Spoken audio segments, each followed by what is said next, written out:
in 1918, after the biggest pandemic, the Spanish flu pandemic of 1918, Steiner was asked, what was this all about?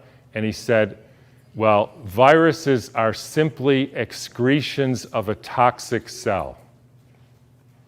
Viruses are pieces of DNA or RNA with a few other proteins. They bud out from the cell. They happen when the cell is poisoned.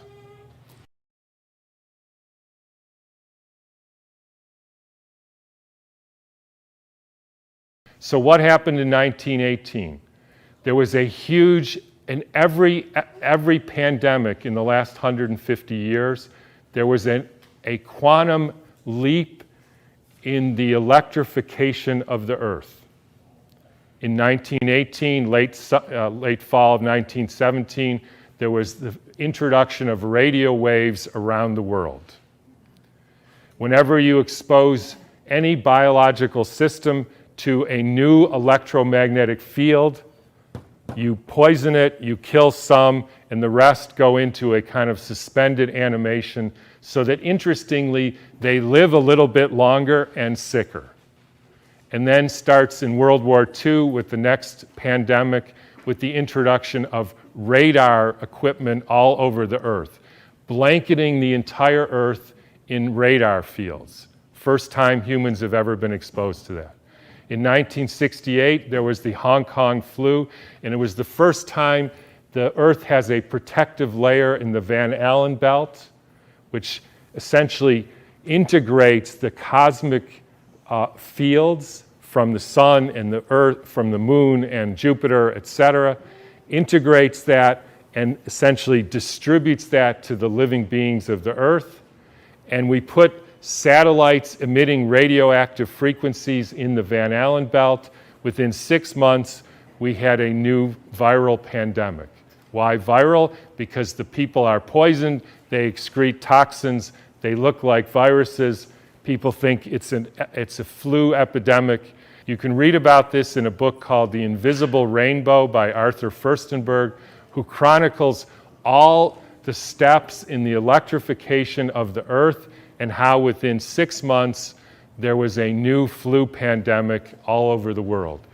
And when you hear the normal explanations, how did it go from Kansas to South Africa in 2 weeks? So the entire world got the symptoms at the same time, in spite of the fact that the mode of transportation was horseback and boats, and there's no explanation for it. They just say, we don't know how that happened.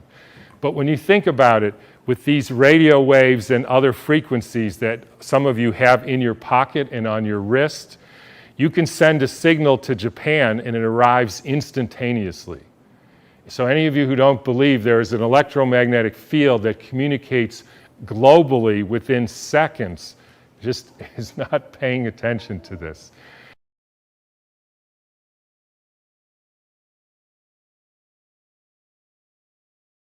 And I will only finish by pointing out that there has been a dramatic and quantum leap in the last 6 months with the electrification of the Earth. And I'm sure a lot of you know what that is. It's called 5G, where they now have 20,000 radiation-emitting satellites, just like the radiation-emitting thing in your pocket and on your wrist and that you use all the time. That is not compatible with health. I'm sorry to say it, it's not compatible with health. That is a water destructuring device. And for any of you who say, yeah, well, we're not electrical beings, we're just physical matter, then don't bother doing an EKG or an EEG or a nerve conduction test, because we are electrical beings and the chemicals are only the byproduct of those electrical impulses. And I'll finish with, anybody want to make one guess as to where the first completely blanketed 5G city in the world was? Exactly.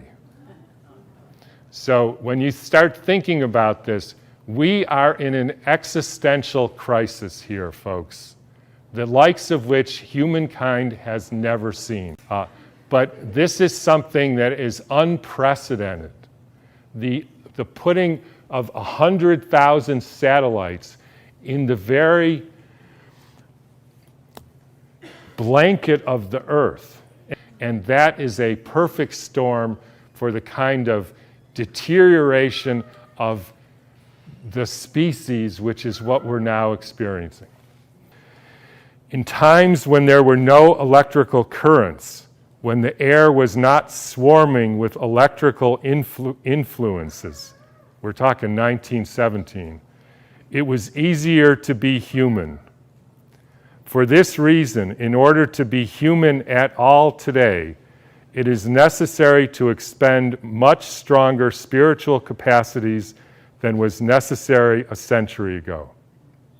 So I'll just leave you with whatever you can do to increase your spiritual capacities, because it's really damn hard to be a human being these days.